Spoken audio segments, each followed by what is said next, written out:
But yeah, overall good day. Here to teach some veterans about some VA loans. So I am excited. Me too, man. I love every Wednesday, man, when we get to teach about VA loans. It's my passion. Yeah. I mean, it's funny because like what we were just talking about before, it's like, dude, I did 9 years and like not once was anyone like, hey, you should use your VA loan. Like I got like hounded about like my GI Bill and like how great the GI Bill was and like tuition assistance.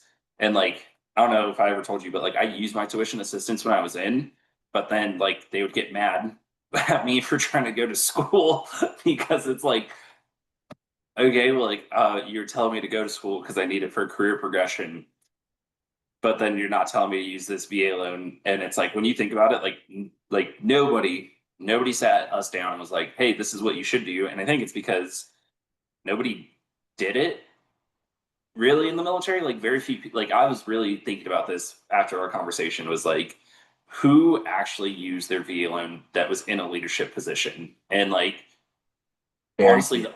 the only one that I could think of off the top of my head, I don't think you were there for him, but his name was Sergeant Seco, and he was very big on using your VA loan. But like that was it. That was one out of I don't know 2 dozen NCOs that I dealt with. So Yeah, I didn't even really know, I didn't know about the VA loan, but my recruiter was actually super smart dude and told me that he bought a house at every duty station. So he gave me that advice, but I just didn't know about the VA loan. And then once I got in, honestly, for a long time, you were the only person that I knew that utilized the benefit while we were active. yeah, yeah, and I mean it's just yeah, we can go ahead and dive into it, and let's educate some veterans about this program. Let's just dive into it. Let's start talking about it. And yeah, you should be good to go if you have access now. Okay, sweet.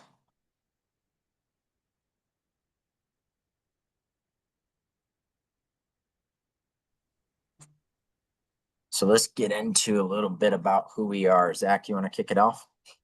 Yeah, yeah. So a little bit about who we are.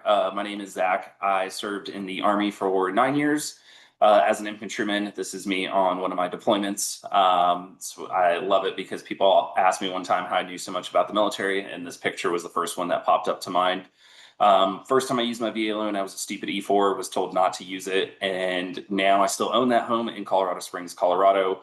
I bought my house for about 200,000, and the house right next door to me sold for 425. So it really showed me how buying a home can allow you to build equity over time, and that is the big benefit of this program. But I'll let Josh go ahead and introduce himself now. Yeah, like Zach said, we're both veterans. We actually served together. Zach was my first team leader. So I'm sure you can imagine as a young infantryman about how that went showing up to my unit the first day. But, so Zach and I have quite the history. We've known each other for a really long time, but we do have very different stories about how we got into real estate. Zach utilized his VA loan. I actually went my entire career without even knowing it was a thing. I got back from Afghanistan and I started pouring money into hard money and fix and flips with living in a crappy 1 bedroom apartment, not knowing that I had all this purchasing power behind me. So, like Zach and I said, our mission is to help veterans and service members own a piece of the American dream that you fought for. So, how do we do that? It's through educating our community because, like we said before, we went our entire careers without hearing about it from anyone. And then Zach, like he said, his leadership was actually advising him to back out of the contract instead of using his benefit. So that's the kind of resources that you guys have when you're in service, and we're trying to change that.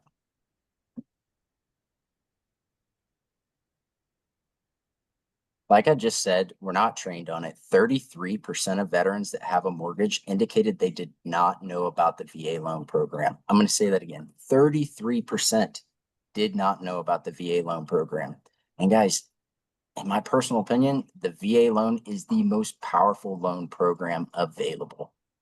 Now, 46% of veterans reported their lenders had not brought up the VA loan program as an option. I'm here to tell you the reason being is because the average lender only does 2 VA loans a year and doesn't understand the program themselves. That's why it's super important to work with someone who understands the ins and outs and can help you get the best loan. So sound off. We want to hear from you guys. What branch did you serve in? Are you a mil spouse? Are you currently serving, a veteran? Have you used your VA loan before? And what are you guys looking to get out of this class?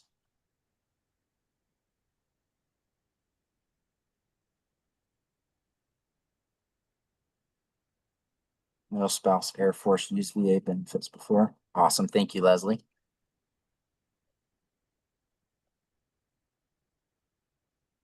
So what is a VA home loan? A VA loan is a mortgage guaranteed by the U.S. Department of Veteran Affairs and issued by private lenders such as banks, credit unions, and mortgage companies. So what does that mean? That means it's a loan backed by the VA, but not funded by the VA. What are the key benefits of a VA loan? My favorite benefit, 100% down, right? You don't have to come with money. Now, keep in mind, you are responsible for closing costs. We'll get into it a little bit later in the class of how you can offset this or potentially get all of them covered. But just know that no money down does not mean a free home. No PMI, private mortgage insurance. Guys, this is super, super expensive. A couple $100 a month. And then if you're talking to a lender that doesn't understand the VA program, they're probably going to steer you towards an FHA loan, and you're going to be stuck with PMI for the life of the loan. No maximum loan amount. When you have full entitlement and you haven't used your benefit, you can purchase a home up to $2 million if you can afford it. And it has low interest rates compared to FHA and conventional loans. Guys, opportunity is knocking. If you're still in the military, what are you doing with your BAH? Are you wasting it, throwing it away into someone else's mortgage renting? Or are you investing into yourself?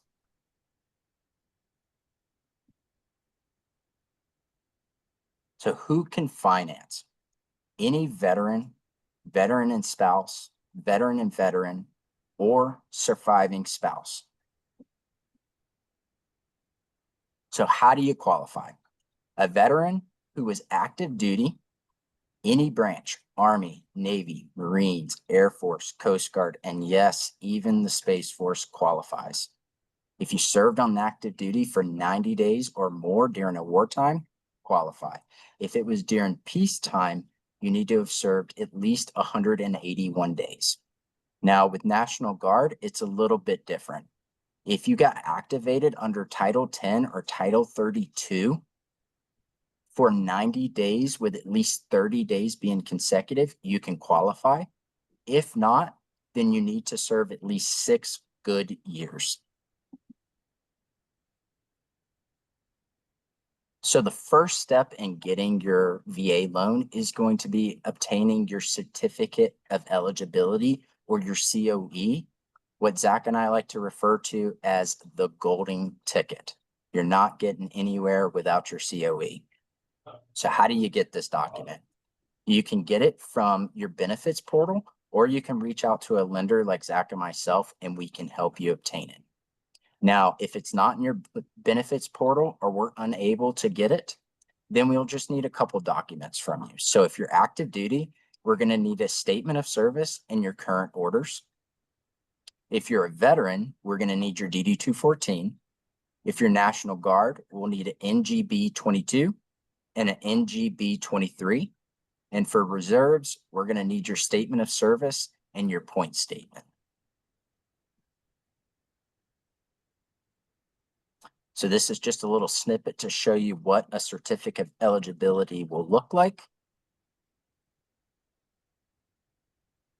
Now I'm going to pass it off to Zach and let him go over the VA funding fee and the rest of the process. Hey, everybody. So the VA funding fee, this is something that is required on some VA loans, but not all VA loans. The way to be exempt from the VA funding fee, if you are currently receiving a disability rating of 10% or more from the VA, you are exempt from the funding fee for life and do not have to worry about it. So, but if you are active duty, then you are probably gonna have a funding fee. If you're not receiving any disability from the VA, you will have a funding fee. So if you're not putting any money down for your first time use, it is 2.15%. Now, you can put money down and it will lower your VA funding fee. I think it kind of takes away the point of the benefit of 0% down that is given to you through your VA loan. So we don't always advise it unless you are absolutely dead set on putting a down payment. Now, after your first time use, the funding fee does increase. It's going to go from 2.15% up to 3.3%. The big thing to know about the VA funding fee, it is typically rolled into your loan, so you don't have to worry about it. I have seen some veterans opt in to pay it up front, and that is totally up to them if they decide to do it. Again, I think it just takes away from the benefit of the 0% down, because rolling in the funding fee, depending on your purchase price, can only be a couple extra dollars a month into your mortgage payment. Credit score. I was denied because they said I didn't have a high enough credit score. This is something we hear time and time again. But I'm going to ask anybody listening or watching this, does the VA have a minimum credit score? The answer may honestly surprise a lot of you. The VA does not have a minimum credit score requirement. This is directly from the VA handbook itself right here. The VA does not have a minimum credit score requirement. So where does this come into play? Some lenders will have a credit score requirement where they will not give a loan if a veteran does not have a 620, 640, 580, whatever that case may be. Some lenders will deny you because you do not meet their minimum credit score requirement. But I'm here to tell you the VA does not have a minimum credit score requirement. So what does the VA look at? The VA is looking at the veteran's credit history. Is this an isolated incident or is this a pattern? If the veteran does not have any late payments within the past 12 months, they have what we call deemed reestablished credit, meaning that they are good to go. What is the cost of renting? So what we used here was a basic scenario with an average BEH rate for an E6 in our area. Josh and I are located right outside of Fort Carson in Colorado Springs, Colorado. So what I did was average time on station here is 36 months. If an E6 was to rent here for 36 months, they would spend just under $90,000 on rent. Whether this is off-post or on-post housing, this is a rental scenario. But if you were to own this home for 7 years, and this is what Josh and I advocate to do, right? This is not a get rich quick scheme. This is not you're going to buy a house and it's going to be, appreciating by 50% in your 36 months time on station. But if you held on to a home for 7 years, which is the average time an American will hold on to a home, you may potentially have $160,000 in equity. Now, what we use for appreciation is a modest rate of 4% based on the national average. Our market here has seen some crazy appreciation, which I don't believe is a good indicator. But if we're looking at the conservative 4% approach and you held on to the home for 7 years, you may be sitting on $160,000 of equity, which is a lot better than throwing away almost $90,000 on rent, in my opinion. So how does the VA loan compare to other loans? We kind of harped on the FHA conventional, so let's dive into what that looks like. This is a side-by-side comparison of a lot of the issues we see that people often get misconstrued thinking that VA and FHA are very similar. The 90-day flip rule. What does this mean for FHA? If an investor buys a property and flips it and wants to sell it, an FHA buyer cannot assume that property until 90 days has passed. A veteran can step in and purchase a flipped property right away. So if you are looking at buying a home, this is a good incentive to you. Of course, you want to make sure the home was flipped properly and not done crappy. But hey, this is a benefit when you are competing in multiple offer situations with other loan programs. Wait 1 year to buy again. I hear this time and time again. People often think that you have to wait a year to use your VA loan again. But let's say you bought a home and then just a few months later, you're on assignment to a new duty station. The VA is not going to stop you from using your VA loan again. They understand that you're moving and you need a new place to live for your family. So if you bought a home and quickly come down on orders, do not be concerned. You can use your VA loan again at your new duty station. You do not have to wait a year to use your VA loan again. Minimum distance rule. This is really big with FHA. You cannot have two FHA homes within a 100-mile radius of each other. The VA does not have this rule. So I have my house here in Colorado Springs, Colorado. If I wanted to upsize, downsize, whatever the case may be, I can do that again without having to worry about this minimum distance rule. Appraisal sticks with the property. Now, with an FHA loan, when an appraisal is done, that appraisal will stick with the home for 6 months. This could impact values and things like that. But the VA, this is not the case. That appraisal sticks with you as the veteran until you either fulfill your contract and purchase the home or terminate that contract. This is making your offer more viable to listing agents when you're in a competitive situation. Gift funds rule. FHA is very strict on who can give you funds, right? It has to be a direct family member. The VA, not so much concerned with this. What do I mean by that? I can get a loan, a gift fund, to cover my closing costs or any fees from Josh, my church pastor, whoever the case may be. It does not need to be an immediate family member like the FHA does require. So this is just a side-by-side comparison of some of the big things that we see where people often get misconstrued with FHA and VA since they're both government-backed loans. Another thing, VA has worse interest rates compared to other loans. Now, a big thing to notice here is FHA and VA are very similar because they're both government-backed loans. They tend to follow the same rate based on the given day and investor. But when we are looking at conventional loans, which is another loan program veterans are often pushed towards, we see that that is almost 0.5% higher than a VA loan. Again, VA loans do not have higher rates, okay? Some lenders will try to charge veterans more for VA loans, and I'm just gonna give you the nitty gritty. It's because lenders make more money off VA loans. They try to get it on you, all right? But this is just showing you that VA loans do not have higher rates when compared to other loan programs. In fact, they are more competitive than other loan programs. Know that VA loans are actually easy to get through underwriting. A big misconception is that they're very difficult. Once they get to underwriting, there's a huge issue. These loans are actually easy to get through underwriting. Underwriters are encouraged to consider every possible appropriate factor in seeking a proper basis for approving loan applications for every qualified veteran. This is directly from the VA handbook, the VA 26-7. It's like our FMTC, whatever you want to call it, depending on when you were in, right? The purpose of the VA loan is to approve as many veterans as possible if they are qualified. As long as a lender documents their reasoning, it is extremely unlikely the VA staff would ever take an issue with their decision, meaning the powers with the underwriters to approve loans, okay? The problem with VA loans is primarily with, I'm just going to be honest here, the lack of education that most lenders and real estate professionals have. This is why we are trying to give veterans like yourself the education you need to arm yourselves with, because I will be honest with you, not everyone in our industry and profession actually knows how this program works. VA loans don't take longer to close. This is also a huge misconception. 99% of all lenders have automatic underwriting authority, meaning that they can approve VA loans in-house. The national average for time to close all loan programs originated in the United States is 41 days, but a good lender is not going to find themselves in the average. On average, our team, and we only focus on VA loans, is 15 days from start to finish. The national average for others is up to 41 days, like I mentioned. Definitely, when you are trying to get in a home quickly, speed does matter.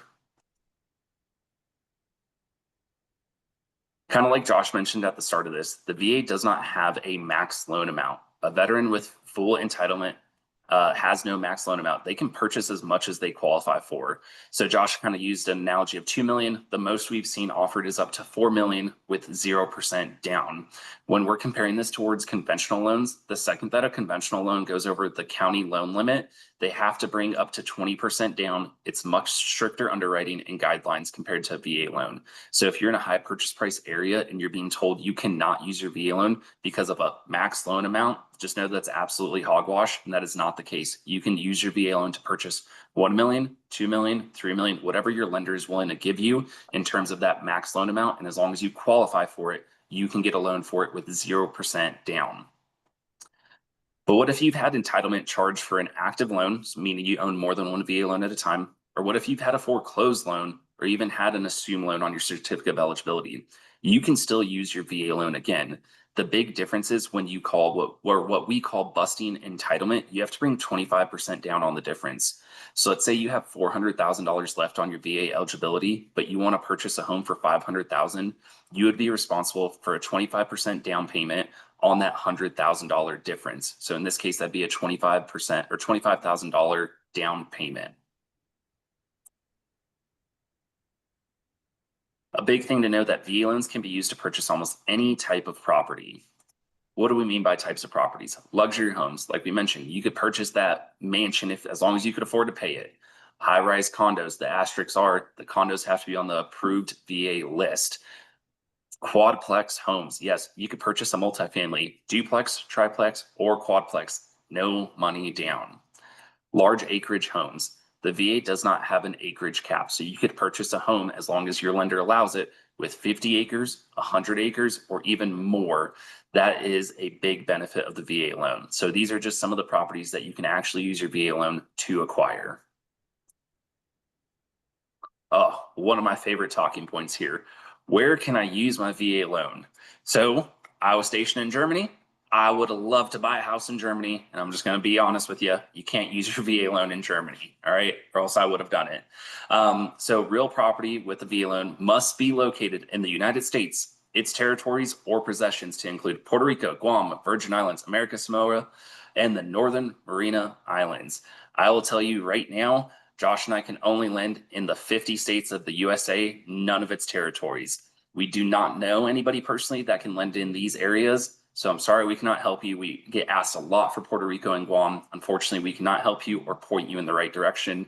We can only help in the 50 states. The VA appraisals are not tough if you know what to expect. This is a huge down talking point that people kind of crap on the VA loan about. VA appraisals are not difficult if you know what to expect. So we call these minimum property requirements. This is really protecting you as the veteran and also us as the bank, as the lender. What are we looking for? We want that house to be safe, sound, and sanitary, right? We don't want any busted windows, knock down doors, holes in the roofs. We've even seen crazy homes filled with like massive animal piss and shit everywhere. That's obviously not a safe place for you to live with your family. And the VA is going to require a remedy to that before you move in. Okay. It's not safe. It's not sound. It's not sanitary. The VA is going to want that fixed before issuing a loan. Some other examples of some MPRs are going to be chip paint. That's very common. Missing rails on steps, typically more than 3 or 4, depending on where they're located, and rotted wood, interior or exterior. A lot of people give us issue on chipped paint and rotted wood, but if you have a lot of moisture getting into your house, this could cause major issues with your home, and this is why the VA is requiring it to be repaired.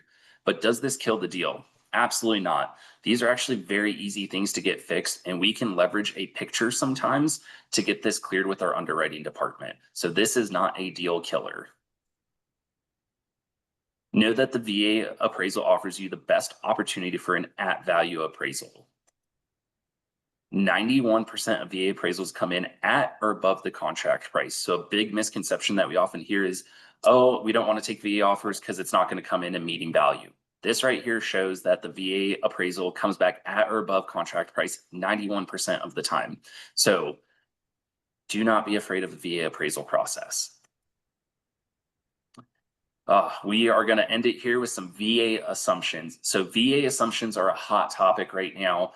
And I'm just going to be very blunt. These sound a lot better than they actually are. And I'm going to explain why here in just a second.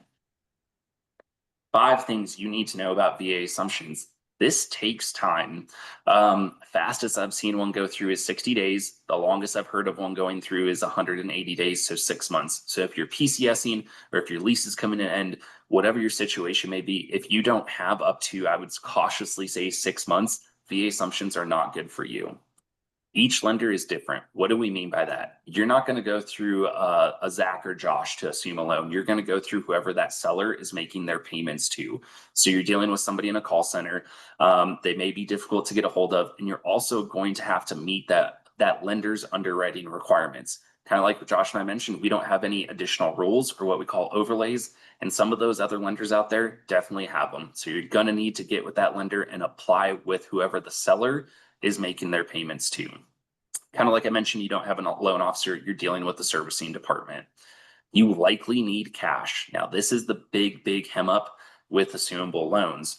Okay, I'm going to use my personal example here. I owe $180,000 on my house. My house is worth $425,000. I want the difference because the VA, you're only going to assume what is left on my loan. So for my example, I'm going to want $245,000 that you, if you are the person trying to assume my loan, have to bring me in cash. I don't know how many people have $245,000 laying around, and I think that would be a terrible investment just to assume a low interest rate, but that's not the point I'm trying to make. The point I'm trying to make is you likely need cash, and that gap fund can be very difficult to fill. So I would not, depending on what that gap is, it could be good, it could be bad. Now, HELOC may be an option, but I have yet to find a bank that's actually willing to offer funds for the second gaps.